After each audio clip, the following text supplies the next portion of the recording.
rapidement, c'est les 4 dernières pages. On était arrivé la fois dernière à la période napoléonienne. Vous savez que ça s'arrête à un moment donné, ça s'arrête en 2 temps. Il y a un premier temps, c'est les émeutes de Fontainebleau, l'île d'Elbe, le retour, ce qu'on appelle les 100 jours, et après c'est Sainte-Hélène, et donc c'est la fin finale de l'épopée napoléonienne. Alors, quand il y a des périodes bouleversées comme celle qui s'est déroulée, ça commence pas avec Bonaparte, d'ailleurs, ça commence avant, hein. Les premières guerres, c'est ce qu'on appelle les guerres révolutionnaires. D'ailleurs, Bonaparte, il va intervenir comme simplement un général dans ces guerres révolutionnaires. La campagne d'Italie, la première campagne d'Italie, c'est le général Bonaparte. Donc, ça veut dire qu'il y a quand même eu une vingtaine d'années très bouleversées. La carte de l'Europe a été entièrement bouleversée. N'oubliez pas, si on regardait la dernière fois, le département français le plus éloigné de Paris, c'était le département de Rome. Vous voyez, c'est quand même un sacré changement au niveau des cartes. On sait qu'à une époque, la France est descendue jusqu'à Rome. Et montait jusqu'aux Pays-Bas actuels.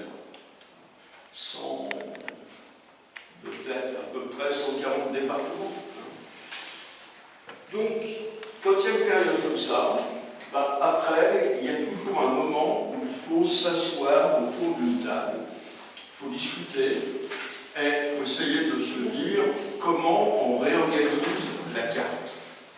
Parce que la carte de l'Europe a été tellement bouleversée, d'autant plus qu'on entre dans un processus de restauration.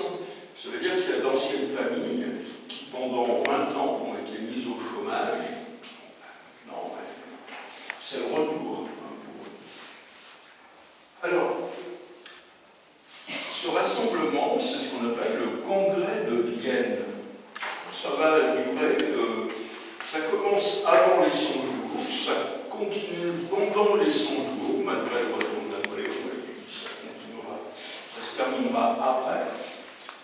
Au départ, pour prendre un vocabulaire actuel, on peut dire que ce qui était prévu, c'était un G4, c'est-à-dire les 4 grands qui sont les vainqueurs de Napoléon, c'est-à-dire l'Autriche, la Prusse, la Russie et l'Angleterre. Après, assez rapidement, on s'est dit, mais si vraiment on peut discuter de l'avenir de l'Europe, l'avenir de l'Europe ne peut pas être discuté à 4. Donc, on a invité un représentant du pape, puisque le pape, à cette époque, ce n'est pas le Vatican, hein. Le pape, c'est le centre de l'Italie. On va inviter un représentant, ça formait une seule entité, de la Suède et de la Norvège, puisqu'il y avait eu une présence française en Suède et Norvège. On va inviter un représentant de la Suisse, parce que Genève était devenue française, le canton du Léman, Genève. On va inviter un représentant de la République de Gênes, puisque la République de Gênes va changer aussi de statut, un représentant de l'Espagne, un représentant du Portugal, donc avec toutes ces anciennes royautés, et puis, bien sûr, un représentant du royaume de Sardaigne. Le royaume de Sardaigne, il avait en partie disparu dès la fin 1792, quand le département du Mont-Blanc a été créé. Et puis après, les guerres napoléoniennes, la campagne d'Italie, va faire que le Piémont, le Val d'Ost vont devenir aussi sous la coupe française. Donc voilà, il y a tout ça à réorganiser. Alors, qui est le chef d'orchestre? C'est Metternich. Metternich, c'est le représentant de l'Autriche. Simplement, pour que vous en preniez conscience, c'est loin, mais je pense qu'avec les couleurs, vous avez quand même. ici, il y a quelque chose qui est en gris au milieu du vert clair. C'est la Suisse. Vous permet de vous repérer. Et ici, ah d'ailleurs, je crois que j'ai dû la mettre sur le livret 12. Ouais, livret 12 à la page 2, 3, voilà. Bon, ça, c'est l'Autriche aujourd'hui. Alors, l'Autriche aujourd'hui, c'est un peu plus de 80 000 km². Ça, c'est à peu près à la même échelle. C'est l'Empire autrichien de 1815. C'est un peu plus de presque 680 000 km². Donc ça veut dire que ce qu'on appelle l'Autriche en 1815, c'est 8 fois l'Autriche d'aujourd'hui. L'Empire autrichien, il est plus grand que la France. Donc, ça explique pourquoi l'Autriche est un peu le chef d'orchestre dans ce congrès de Vienne. Bon, ça se passe à Vienne. Après, vous allez me dire, l'Empire russe, il est beaucoup plus grand, ça, ok, mais l'Empire russe, il est moins central. Hein, l'Empire autrichien, c'est vraiment ce qui est central au cœur de l'Europe de 1815. Alors, c'est un peu comme nous quand on fait le ménage, 1815. Et quand il y a de la poussière, vous soulevez la descente de lit et vous mettez dessous. Voilà. Si vous êtes naïf, vous pensez que la poussière a disparu. Parce que vous ne la voyez plus. Donc 1815, ça a été en partie ça. Il y a des questions. On a dit que ces questions ne se posent pas. C'est les seules questions qui vont se poser dans le siècle qui suit. Alors, entre autres, c'est ça qui nous intéresse directement. Une question qui ne se pose pas pour l'Autriche, c'est la question italienne.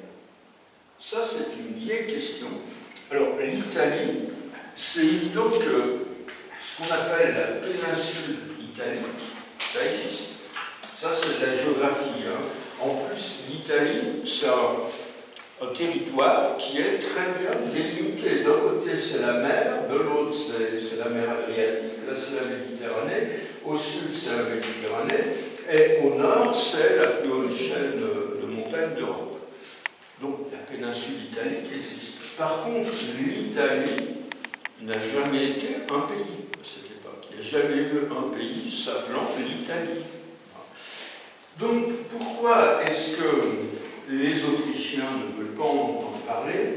C'est tout simplement parce que, vous voyez que la Lombardie et la Vénétie, c'est de la même couleur que l'Empire d'Autriche. Donc, ça veut dire que les Autrichiens ont annexé tout le nord de l'Italie. Donc, si on pose la question, si on dit est-ce que l'Italie va devenir un pays, ça suppose une chose, c'est que les Autrichiens repassent de l'autre côté. L'Italie, c'est quoi? C'est un puzzle. Lombardie, Vénétie, ça fait partie directement de l'Empire d'Autriche.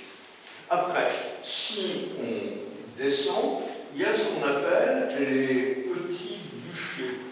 Il y a 3 duchés. Ces 3 duchés, c'est quoi? Eh bien, c'est le duché dans l'ordre de Parme. Ensuite, il y a le duché de Modène et le duché de Florence, ou le duché de Toscane. Alors, c'est une couleur qui est un peu différente, mais qui peut faire penser au jaune. Pourquoi? Parce que les Autrichiens ont placé à la tête de ces 3 duchés des gens qui sont de leur parti. Alors, par exemple, le duché de Parme, on vient de mettre à la tête du duché une certaine Marie-Louise. Marie-Louise, c'est Madame Napoléon, numéro 2. Elle, on n'a pas de raison de lui en vouloir, elle est autrichienne. Donc on ne va pas l'envoyer sur l'île d'Elbe avec son mari. Hein. Bon, mais il faut la mettre quelque part. Donc, on lui donne le titre de duchesse de Parme. C'est comme si l'Autriche, vous voyez, avait une ramification de plus. Hein, c'est pas le jaune de l'Autriche, mais c'est presque. Et idem à Modène et idem à Florence. Après, je passe tout de suite au sud. le Sud, il est cohérent. Ce qu'on appelle le royaume des deux Siciles, depuis le début du XVIIIe siècle, donc à la fois la Sicile et puis ce grand territoire dont la capitale est Naples, c'est un royaume unifié. À la tête du royaume des deux Siciles, il y a un Bourbon d'Espagne. Donc, voilà, ça, c'est une autre entité. Donc, en gros, l'Autriche au nord, les Bourbons autour de Naples, et puis en plein milieu, vous avez ce qui est en bleu. Alors, là, il y a Rome, mais vous voyez que ça remonte très loin. Hein. Là, on n'est pas loin de Venise, donc c'est l'Émilie-Romagne. Ça, ce sont les États pontificaux. Alors, ça n'a rien à voir avec le Vatican, hein, puisque le Vatican, aujourd'hui, il faudrait mettre une petite tache à l'intérieur du point qui représentera. Donc, ça, c'est le vrai problème. Enfin, c'est le vrai problème. Soit on est Napoléon et on dit le pape, on le prend, on l'emmène en France, on l'emprisonne et Rome devient française. Soit on dit on va respecter le pape, et ça veut dire que ça, c'est tabou quelque part. Ça, on n'y touche pas. Et si vous ne touchez pas à ça, jamais vous allez faire l'Italie.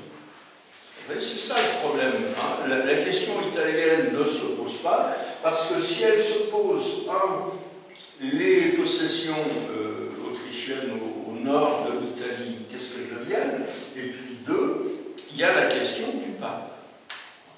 Alors après, vous voyez qu'il y a les couleurs vertes. Alors, couleur verte, ça c'est la maison de Savoie, on redonne à la maison de Savoie ces territoires qu'elle avait. Alors, ces territoires, ça veut dire quoi? Ça veut dire qu'on a ici, là où est marqué Savoie, c'est la Savoie, la Haute-Savoie d'aujourd'hui. C'est ce qu'il y a de ce côté-ci des Alpes. Après, on a tout le Piémont qui est là, et on aboutit au comté de Nice, qui est la partie qui donnera plus tard les Alpes-Maritimes. Alors ici, j'ai entouré en rouge parce que le congrès de Vienne va donner un territoire à la maison de Savoie qu'elle n'avait pas. Ce territoire, c'est la Ligurie. C'est-à-dire que c'est toute cette bande côtière dont la capitale est Gênes. Ça, c'était la République de Gênes. Alors pourquoi? Vous savez, la diplomatie, c'est toujours des dominos. Hein. Si vous en bougez un, il y en a un deuxième qui va tomber. Donc c'est tout simplement parce que la République de Gênes, ça fonctionnait traditionnellement avec la Corse. Et la Corse, on acte une chose, c'est qu'elle devient française. Donc la République de Gênes, s'il n'y a plus la Corse, c'est tout petit. Donc ça veut dire que c'est plus logique de dire on va rattacher Gênes à Turin.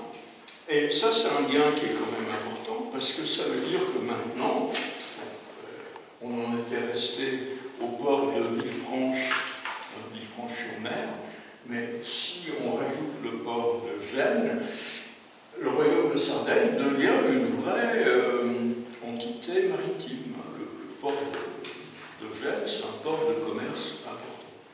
Et alors, s'il donne le nom au royaume, ça veut dire qu'on a toujours l'île de la Sardaigne, qui donne le titre, même si la capitale est à Turin.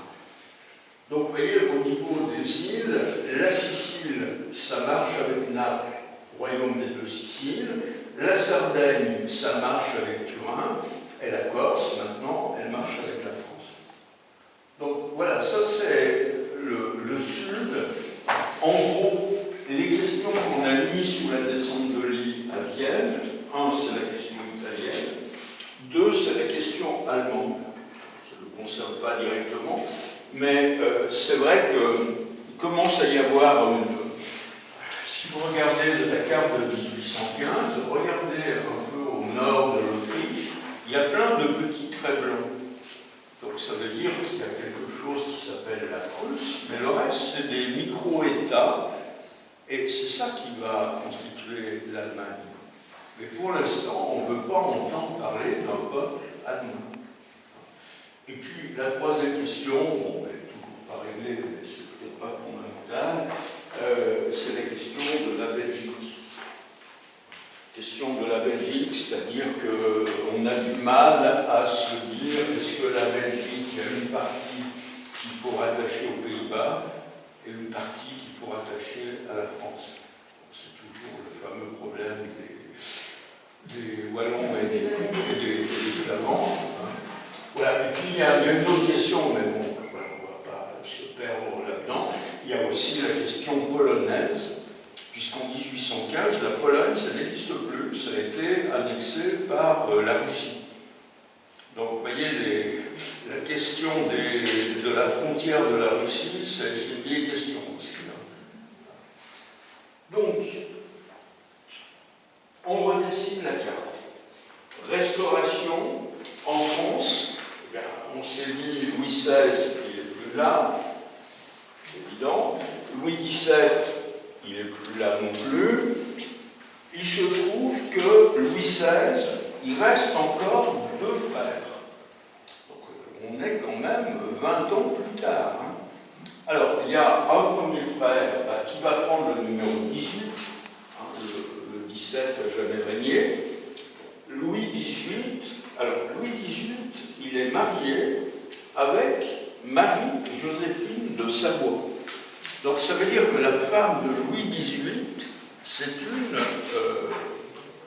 fille de la maison de Savoie, qui n'a jamais été reine de France, parce que son mari est devenu roi tellement vieux qu'elle était déjà décédée. Alors, il se trouve que Louis XVIII et Marie-Joséphine de Savoie n'ont pas de descendance.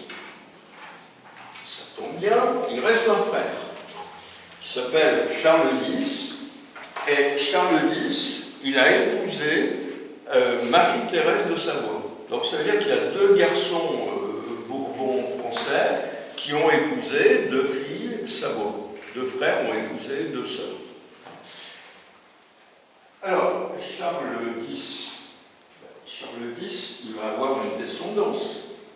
Et Charles X, vous réveillez les souvenirs de CM1, Charles X, il va lui arriver les bricoles en 1830. 1830, c'est la deuxième révolution en France. Et donc, ça veut dire qu'il est obligé d'abdiquer. On verra quelle solution est choisie.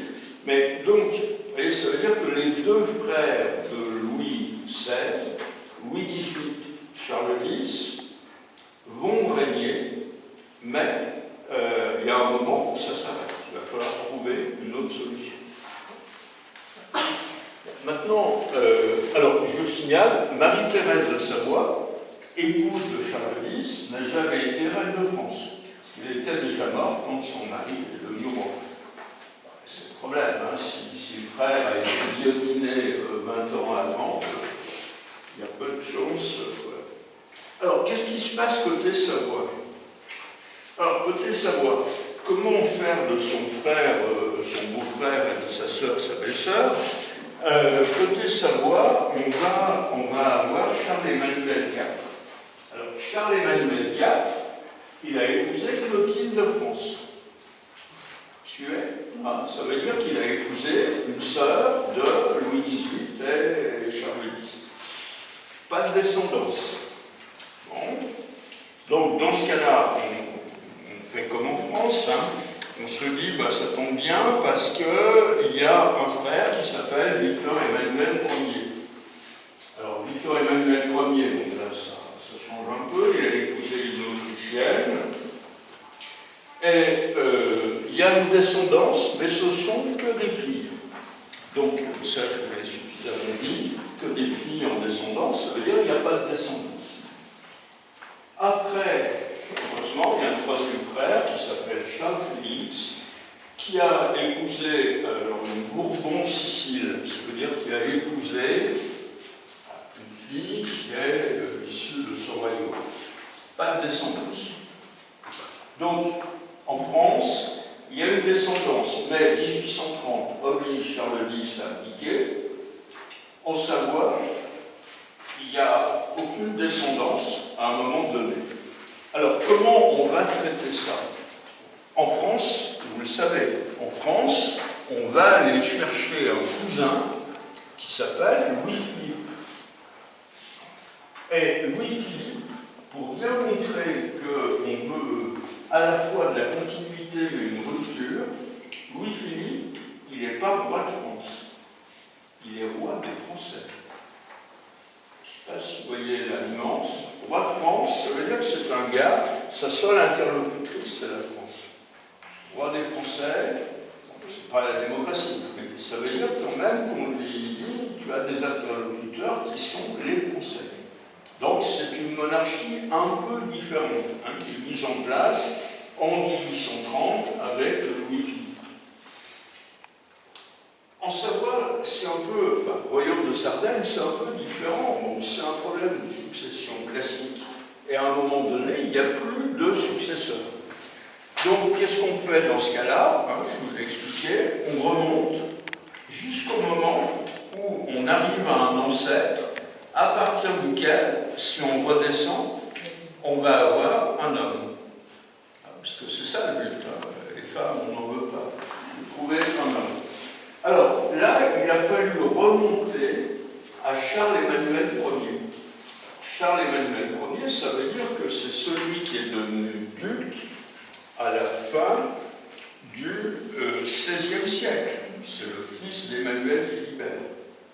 Ça tombe bien, parce que si on compte, donc depuis Charles-Emmanuel Ier, 1, 2, 3, 4, 5, 6, 7 générations, 7 générations, ça veut dire en gros l'arrière-grand-père de votre grand-père.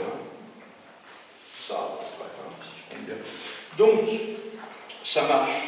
Alors, cette branche, elle porte un titre, on appelle ça les Savoie-Carignan, parce qu'ils sont princes de Carignan. Carignan, c'est une petite ville à côté de Turin, et ils ont d'ailleurs un palais qui se trouve à Turin, le palais de Carignan. Et je vous signale une chose, que vous avez mis la descendance, vous allez dire que ça ne nous apporte pas grand-chose, je suis d'accord avec vous, mais je vous signale quand même que le deuxième est celui qui s'appelle Emmanuel Philibert de Savoie-Carignan. Il est né à Moutier. Il est né à Moutier, parce que son papa et sa maman étaient en déplacement quand est arrivé l'heureux événement. Il n'y a pas de certitude, mais je pense qu'il est né dans ce bâtiment. Puisque les Savoie, qu'ils soient Carignan ou la branche aînée, quand ils descendaient à Moutier, ils étaient dans l'appartement qui est de l'autre côté du palier. Donc, Emmanuel est né à Moutier, ça c'est sûr, né ici, c'est très probable. Alors, quand on arrive au XIXe siècle, on a Charles Albert de Savoie-Carignan, prince de Carignan. Et il va donc devenir roi de Sardaigne. Puisqu'il n'y a plus de descendance dans la branche principale, c'est lui qui devient roi de Sardaigne. Et ce Charles Albert, il y a au moins un témoignage de son rôle, pas très loin d'ici, à 30 km. Voilà, quand on a réunifié l'hôpital et Conflans, pour en faire une ville plus importante, on a donné le nom du monarque régnant. Comme c'était Charles Albert, on a évité le Charleville, comme ça existait déjà, on a pris Albert et c'est devenu Albertville. C'est la ville d'Albert, 1836 ou 37 à peu près. Donc, ça veut dire que depuis Charles Albert, la descendance, c'est celle des Savoie-Carignan. On n'est plus dans la descendance qui remontait, vous voyez, pour retrouver un moment où on était passé d'une branche à l'autre, il fallait remonter à Amédée V. Ça faisait remonter quand même très très loin, là, au Moyen-Âge. Bon, c'est bon jusque-là. Alors, on fait un grand saut dans le temps, on arrive en 1848.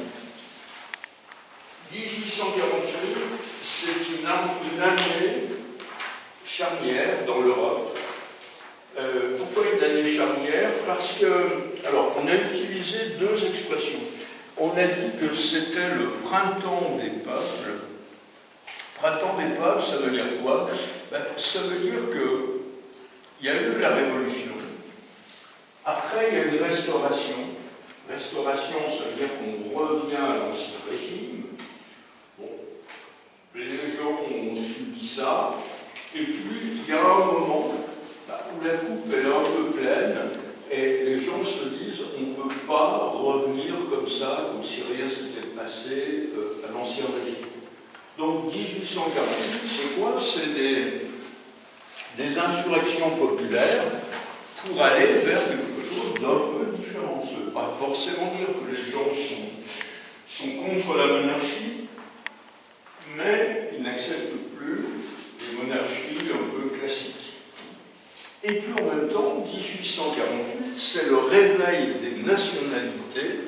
Donc qu'est-ce que ça veut dire, réveil des nationalités? Ben, ça veut dire que les questions mises sous le tapis, est-ce que ça a du sens de se dire italien?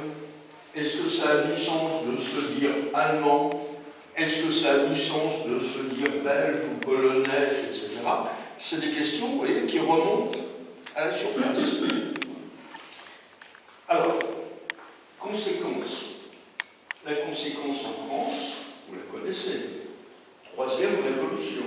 Révolution 1848. On congédie Louis-Philippe et on va proclamer la Seconde République.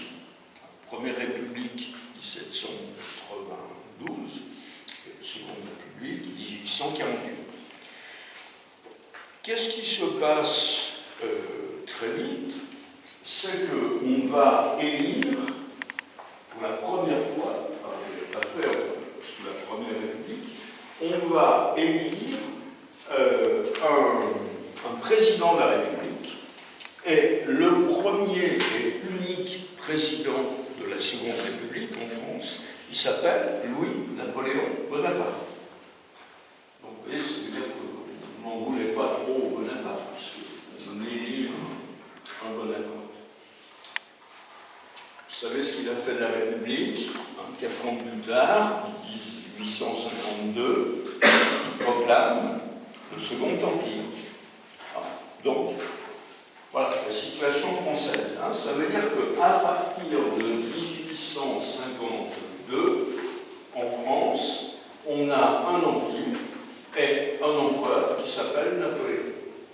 C'est le Second Empire, alors mathématiquement c'est compliqué, Second Empire, mais il prend le numéro 3, parce que Napoléon II n'a jamais régné, mais il existait quelque part, c'est le fils de Napoléon Ier. Qu'est-ce qui se passe dans le royaume de Sardaigne? Alors, dans le royaume de Sardaigne, Charles Albert, c'est pour ça qu'il était assez mal vu de ses cousins, ceux qui n'existent plus. Il était assez mal vu parce que c'est un libéral, Charles Albert. Alors, libéral, ça ne veut pas dire qu'il est contre la monarchie, il ne peut pas cibler la branche sur laquelle il est assis, mais libéral, ça veut dire à cette époque qu'il est prêt à concéder quelques réformes pour sortir de ce retour à la monarchie absolue. Et donc, il va, c'est très fin politiquement, il va anticiper les choses. Alors qu'il y a la Révolution à Paris, il va, alors, il va avoir la date quelque part, donc, le 4 mars. Voilà, le 4 mars 1848, il donne une nouvelle constitution qu'on appelle le statut, et ça fait du royaume de Sardaigne ce qu'on appelle une monarchie libérale. Le modèle des monarchies libérales, depuis longtemps, c'est l'Angleterre. Parce que l'Angleterre, il y a deux chambres. Il y a la chambre qui est nommée par le roi, qui est une chambre de nobles, et puis il y a une chambre avec des députés. Donc il va y avoir la même chose à Turin, la chambre de ceux qui sont nommés par le roi, on va appeler ça le Sénat, et on aura une chambre des députés avec des députés élus. Alors, qu'est-ce qu'on appelle une élection à ce moment-là?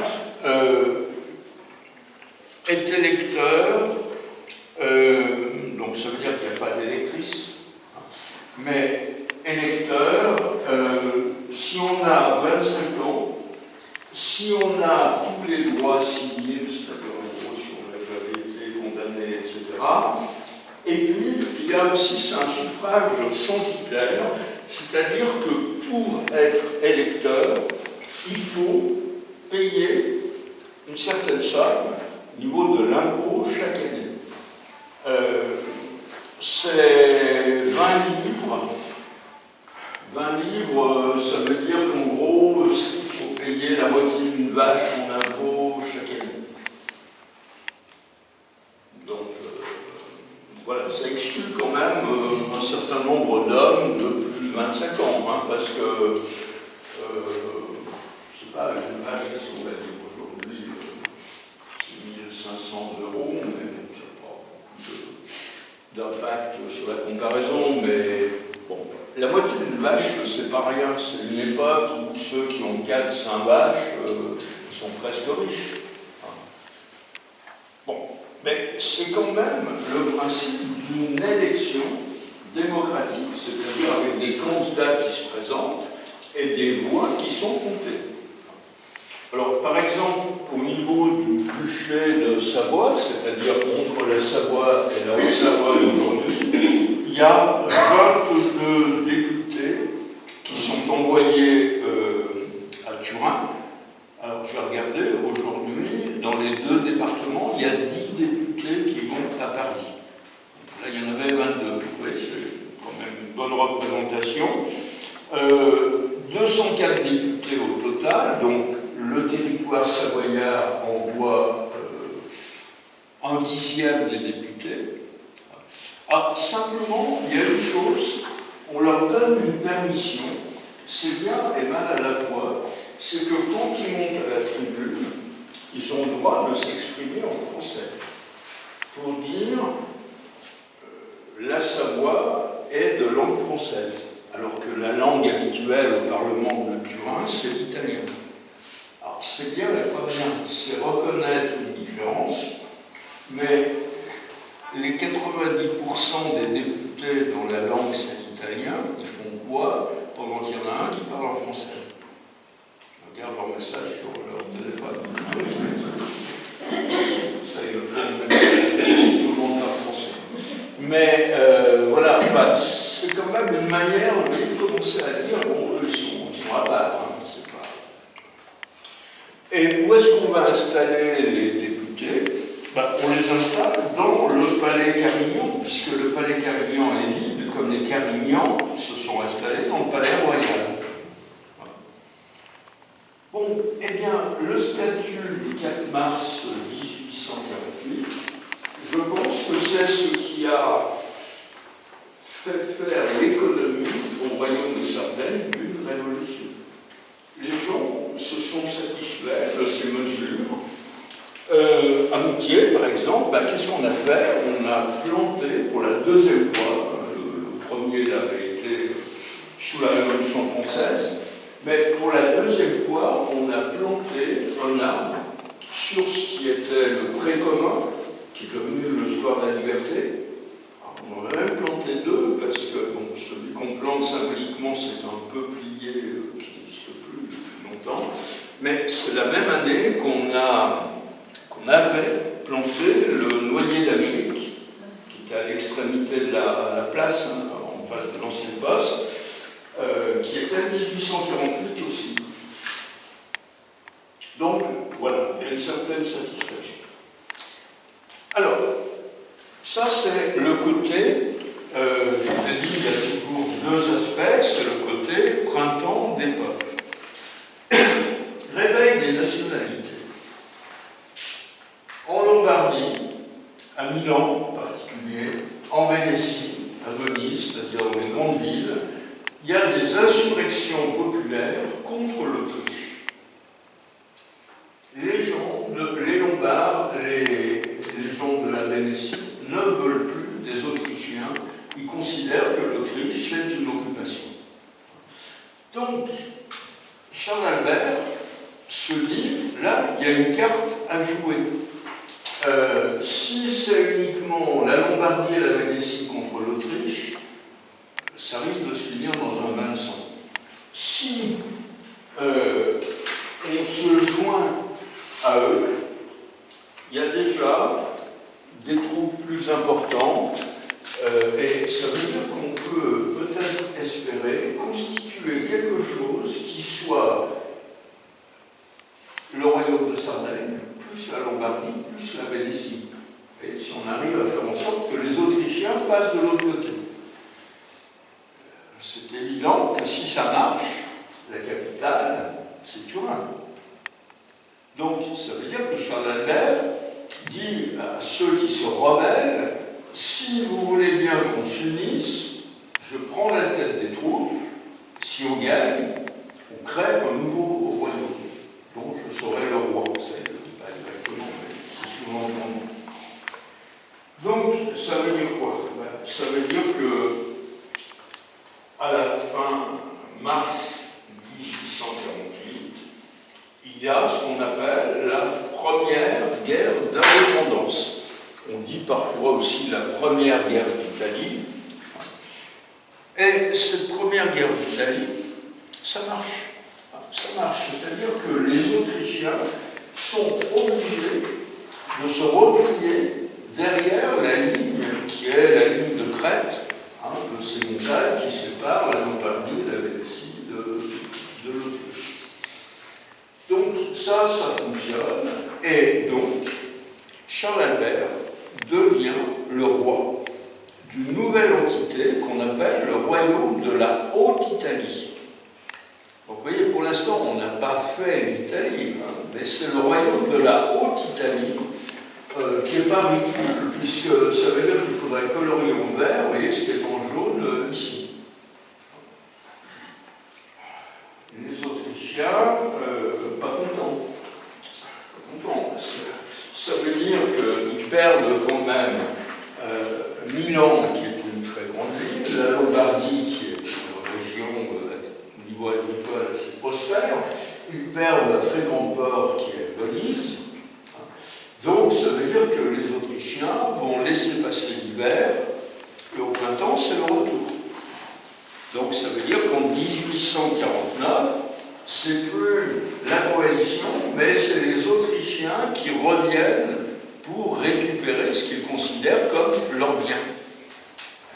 C'est des choses qu'on dit, à un moment donné, il y a les Russes qui passent d'un côté, puis après, les Ukrainiens qui disent on va passer de l'autre, c'est un petit peu ça. Alors, qui est à la tête des Autrichiens? C'est quelqu'un qu'on connaît bien, au moins de nom, c'est le général Radecki. Et le général Radecki, donc c'est lui qui subit la défaite de 1848, et c'est lui qui revient à la tête des troupes un an plus tard, au mois de mars 1849. Et au mois de mars 1849, il va y avoir une bataille terrible, qui est la bataille de Novare. Alors, Novare, on est à peu près par là, Novare, on est presque à l'extrémité du Piémont. Alors, vous voyez, entre parenthèses, le général Radecki, on le connaît au moins par une marche.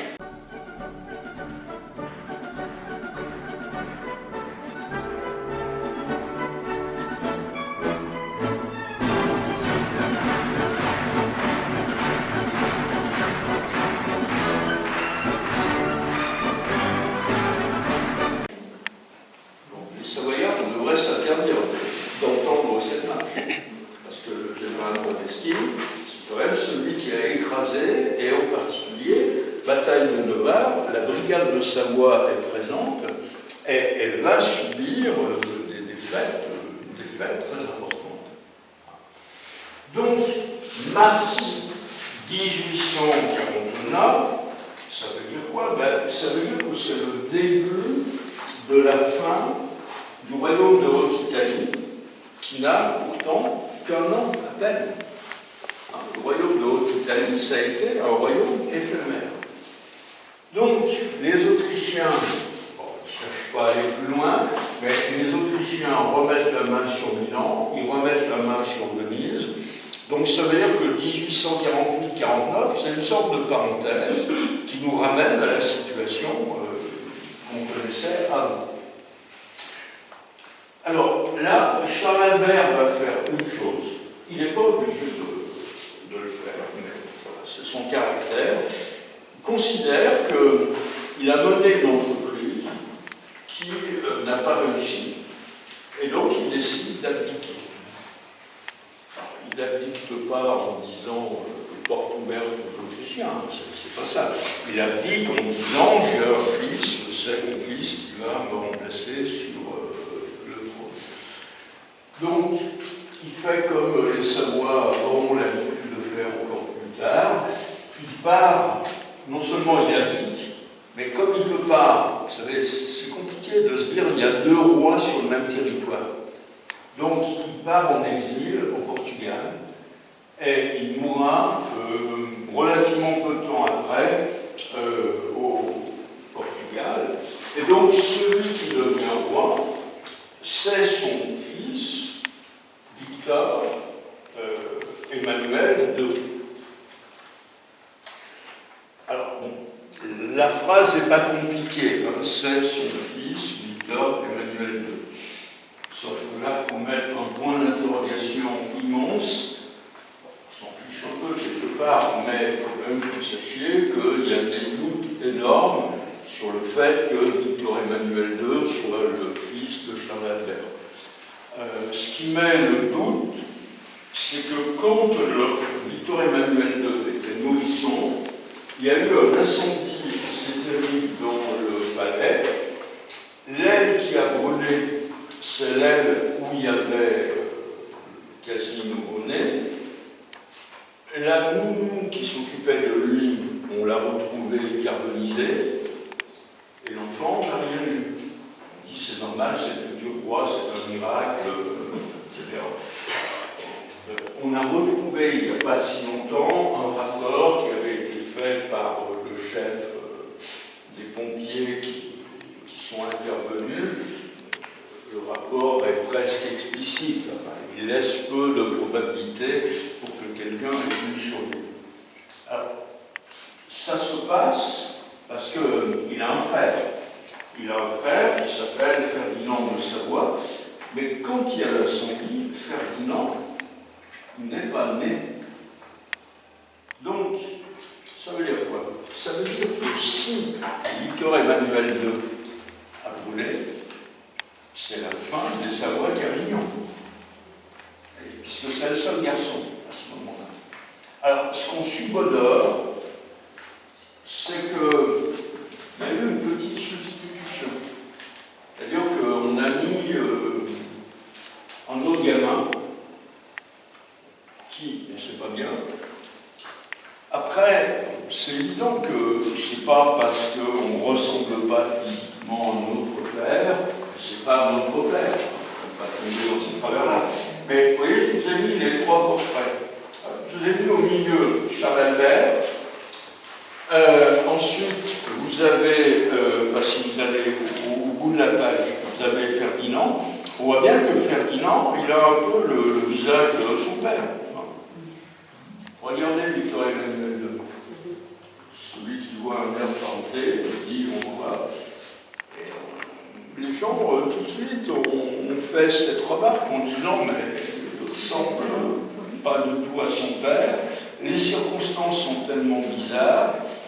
Donc aujourd'hui, il y a quand même beaucoup d'historiens qui disent que Victor Emmanuel II n'est probablement pas le fils de Charles Albert. Après, là, on s'en fiche, c'est que ce qui est important, c'est la politique qu'il va mener. Qu'il soit le fils d'un tel ou d'un autre. Aujourd'hui, nous, on vit dans des systèmes démocratiques qui font qu'on s'en fiche de savoir si Emmanuel Macron, c'est le fils de François Hollande. Voilà. Non, mais je veux dire, dans l'optique. Oui, mais dans l'optique d'une royauté, la question se pose. Aujourd'hui, on en est sorti.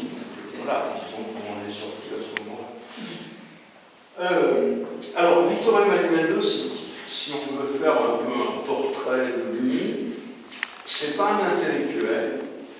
Il y a des choses savoureuses qui sont à Moutier, pas très loin d'ici, parce qu'il a eu un précepteur qui était l'abbé Charvaz, donc originaire d'Hautecourt, et on a les lettres qui sont conservées à Moutier que le petit Victor Emmanuel II envoyait à son précepteur pendant les vacances.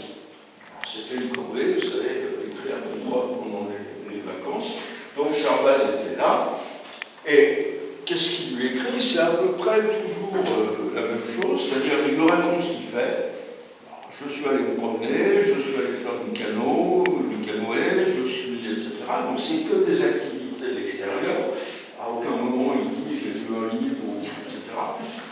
Et puis alors il y a cette phrase terrible, dans plusieurs lettres, il dit j'espère que vous ne reviendrez jamais. Beau compliment que vous avez pu faire à son prof, et j'espère que vous ne reviendrez jamais. Donc, ça veut dire que c'est quelqu'un qui a eu des relations un peu tendues avec le monde scolaire. Devenu adulte, qu'est-ce qui l'intéresse? Aux terres hospitalières, où le malheur trouva son sillon, la vie dans la panière.